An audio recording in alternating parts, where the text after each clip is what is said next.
All right, Ultra Noops Nation, I'm here with Luke Hanlon. Week 2 in the books. You went 0 for 3 on your predictions. Yes, I did. I went 3-0. No, actually, I went 2-1. You got the Griffins one wrong. I got the Griffins one sorely wrong. Let's go back to the first game. Mustangs win. Both Mullen Thomas, first round pick of the Yellow Jackets, and Glenn Fair, first round pick of the Mustangs, are not here. What does that say for, I guess, both of their teams in general? Well, I'm not sure why both of them missed the game. I'm not going to come out and really, try to say that they're not dedicated or not, but it definitely sends a bad message to your team when your best player, at least your first overall picks for both sides, don't show up. I'm sure that's really deflating for both teams, but at least it matched up that way, because if it's one against the other, that would have been a big mismatch. But either way, that's got to be a bad message for the team. I would say it makes the Mustangs feel really good because they still won. Yeah. And it makes the Yellow Jackets feel probably that much worse. Talk a little bit about what you saw from the Yellow Jackets tonight. To me, and I'll start, I guess, since I didn't kind of give you this preview.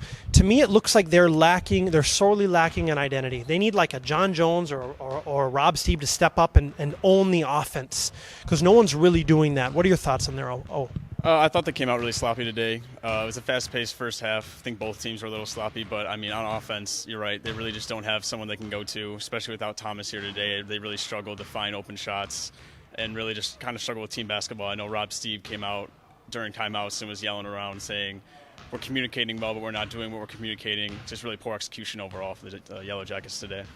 So Griffins lose again by 5. They snuck up again at the end of the game. Casey, their GM, was not here tonight. It showed they had some trouble with subbing in and out. Levante was out of the game for 10 minutes. It's like that team forgets that they have Johnny Ball on their team. Yeah, I know. I was frustrated with that again because he should really be their go-to guy on offense. I noticed against Stephen Griffin taking too many shots. Levante McCullough take a few bad shots here and there. All around their offense was a little jumbled. And then, Johnny Ball needs to get the ball down low, needs to try to dominate the post. And Ross Winnikins, I was really unimpressed with him today. I thought, he just got shut down by Michael Thomas. That was really good defense for him. Yeah, Ross had I think he missed 4 shots, 3 offensive rebounds on one end. He just would not fall.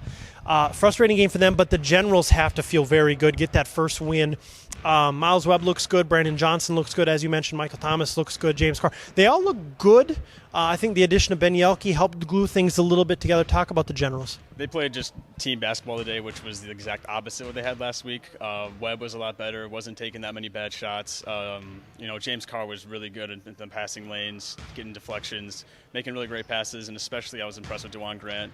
Anytime he had Winnikins at the top of the key, he would just drive by him or do a pump fake and get him up, and it was just really impressive to see.